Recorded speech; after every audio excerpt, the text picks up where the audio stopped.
Yeah, I don't think there's many like it. I mean, there are a few, but it was just the idea that I was given the option to myself as Ian Waldie contracting to farm, but it's getting the capital to invest in the machinery, etc., which it's difficult. It's obviously expensive and risky. We kind of thought, well, two of the farms had their own machinery, and one of the farms had men that were already farming quite a large area. The other two farms didn't have any machinery or men.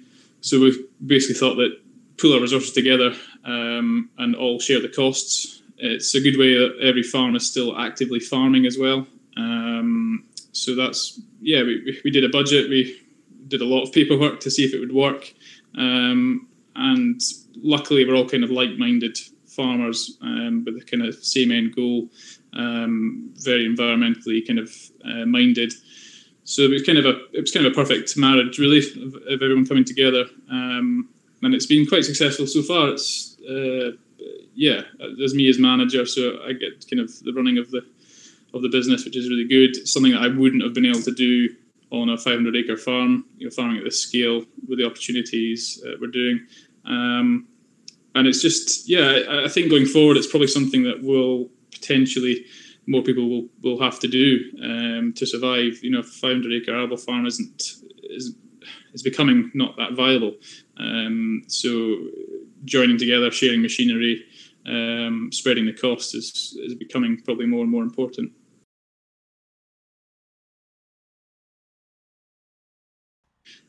Well, obviously, being fourth generation, it's kind of in the blood. I am the youngest of my siblings, so I have an older brother and sister, and both of them weren't interested in farming. I think they're a bit older, so at the time they were growing up, farming was probably quite a bad period of farming, bad prices, and probably didn't seem very appealing to them. But I must have missed that period because I've always kind of wanted to farm. It's always been in my blood. I couldn't really see myself doing anything else. From a young age, I've been out on the farm, my whole life, born and bred. So it was kind of from birth that I knew I was going to be doing farming, but it was what kind of area of farming and what interested me, I suppose, the contracting side of things. Effectively, Forefront Farming is a contracting business for the four owners, and contracting is always something that I've taken great interest in and enjoyed doing. The kind of pressure of farming for someone else and trying to do as good a job as possible, and problem solving. I always quite enjoyed the whole problem solving side of the business. As far as getting people into it, I think it's a pretty fantastic job, really. You're outside most of the year round. It's been fairly unaffected by COVID. We've had, as busy a year as ever with COVID, had a few problems, but still, Mother Nature doesn't stop for viruses. So we're, still same old with work.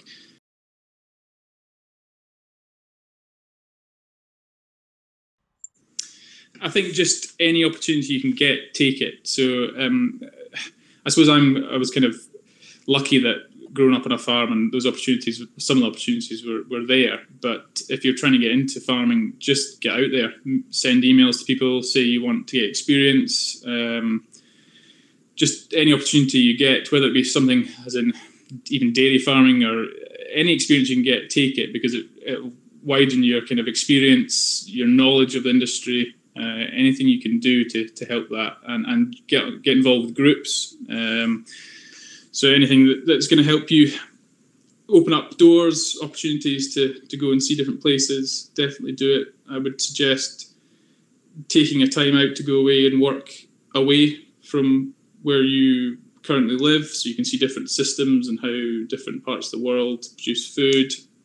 All these ideas, all these experiences give you different ideas of how to do things differently. And I think going forward, farming is going to get more difficult just with legislation's lack of pesticides, etc.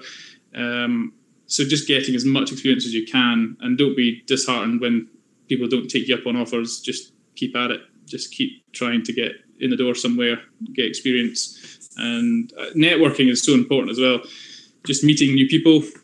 So I'd always recommend, if you can, get away to do some sort of higher education or courses somewhere, because the courses are important, but it's actually the people you meet. Networking is so important in agriculture, and just picking up ideas from people that you've met, and just listen to what other people are doing, watch what other people are doing, and and if you start doing a good job, people will notice and they'll pick up on that. So I'd say just get as much experience as you can, I think, in our industry.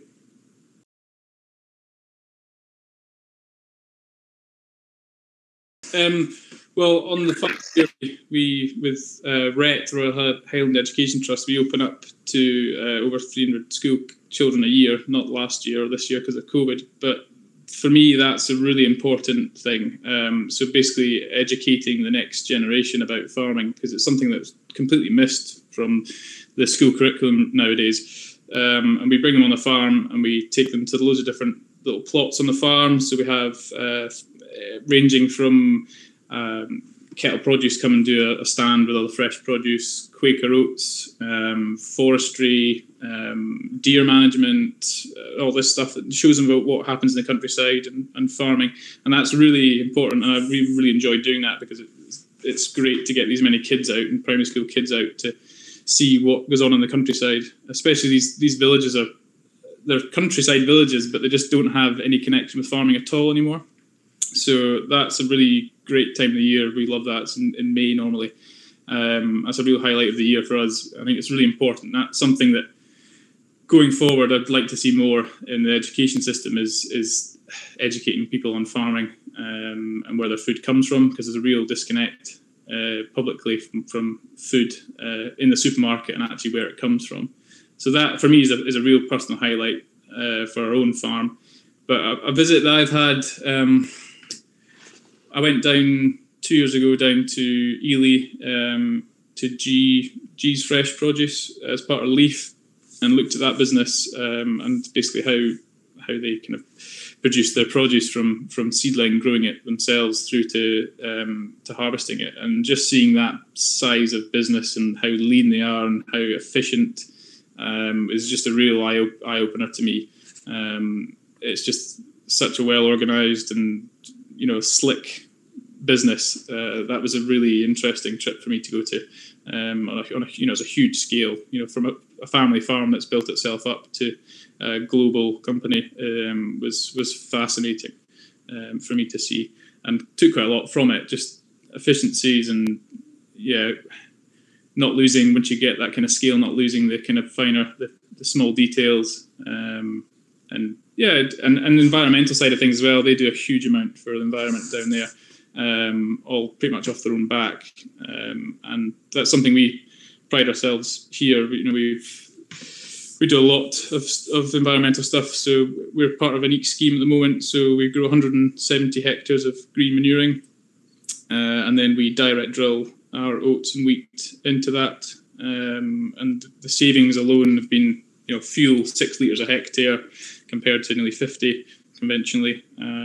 We've got 3 men covering 3,000 acres, so one man can sow over 200 acres easily in a day with a direct drill. And I hope going forward that we'll all kind of be rewarded for carbon capturing, and how they do that I don't know yet, but if farming can tap into the carbon sequestration and get paid for locking up carbon, that would be a big bonus. As long as we're still producing food, I don't think planting the whole of Scotland in trees is going to do much use, because you can't eat trees. But I think that's exciting going forward. I think there's going to be a huge environmental push going forward that I hope that we can all kind of be part of, and we've seen big difference of efficiencies and even yield with moving to direct drilling into cover crops. So that's a big thing. That when I was down at the G's, they were doing a lot. They were starting to direct drill cover crops in between their veg crops and things, just to save soil carbon. So that was quite interesting when I was down there looking at that, and that gave us lots of ideas for coming back up.